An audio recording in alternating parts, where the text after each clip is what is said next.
Now, the history of the United States interaction with Iran starts beautifully, and then obviously goes horribly wrong in the late 1970s, and we witnessed the ascension of a regime that has, I point out as an American, not of Iranian descent, burned in effigy the images of every single US president since Carter, and quite literally depicted the lynching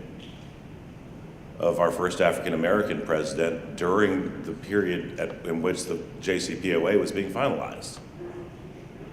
And couple that with rhetoric which targets not only the United States, but the United Kingdom and obviously Israel as worthwhile subjects for a goal of eradication. And it strikes me that in the light of history, it's foolhardy at best and much worse to think that you can negotiate with such a regime. Now, for me to speak to this gathering about that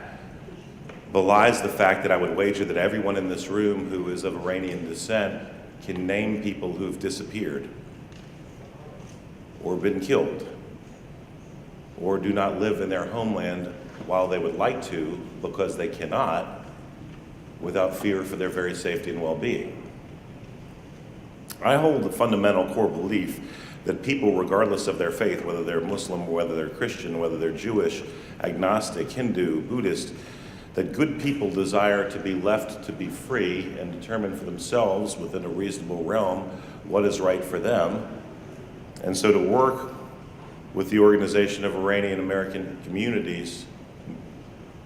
is an honor, because if you read the stated goals of the organization, it is that people should be allowed to be people and live freely and exercise their beliefs so long as they don't harm others in a manner that pleases them. I also have experiences that are shaped by virtue of having worn the uniform of the United States military, and so while some might think that that leads an individual perhaps to a more bellicose conclusion, I would contend to the alternative that it makes me understand exactly why we don't want to have warfare and bloodshed. That when you've witnessed an individual who's lost a limb as a result of a nameless, faceless, explosive device up close, you understand just how horrific it is. Which brings us to our current circumstance as it relates to Iran. There are those who would submit that the Iranian Sanctions Act from the 1990s was never fully implemented nor enforced, to which I would counter, well then, why didn't we? Ultimately, the structure of power in the current regime in Iran is very simple, and that is that but for the IRGC and the subsidiary elements of the Quds Force, without the realistic and manifest threat to visit violence upon their own brothers and sisters embodied by these radical militants, the regime crumbles. So there should never again be another 2009, 2010 Green Revolution or any other uprising against the Iranian government, wherein at the very least the United States doesn't support those who are willing to risk their lives, their very lives, for freedom. Thank you.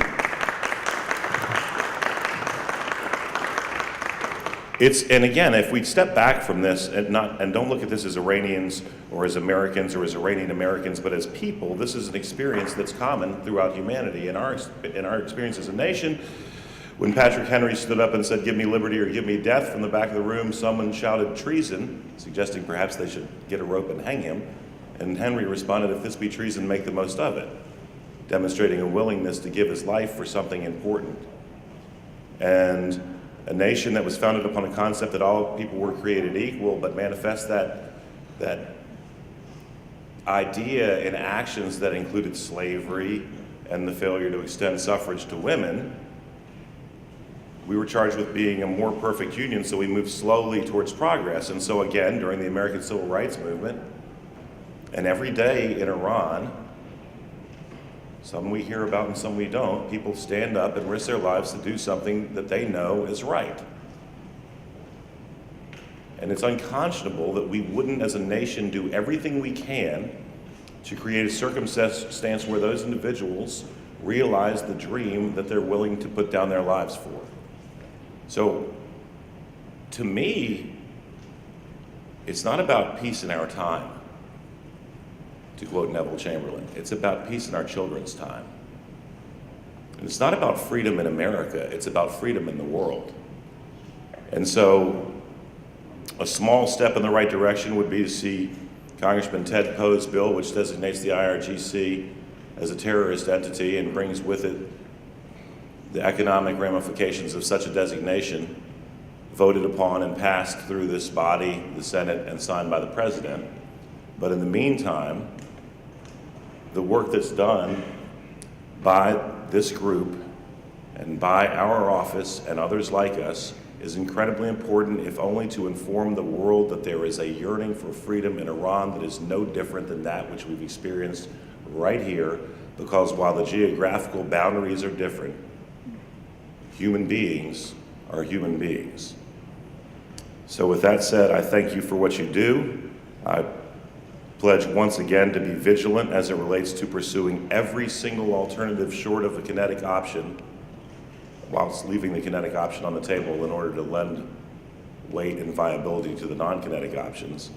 to ensure that individuals in Iran get what I believe is their natural birthright, and that is the ability to live as they choose, so long as they do not harm others, because after all, we are all human beings. Thank you.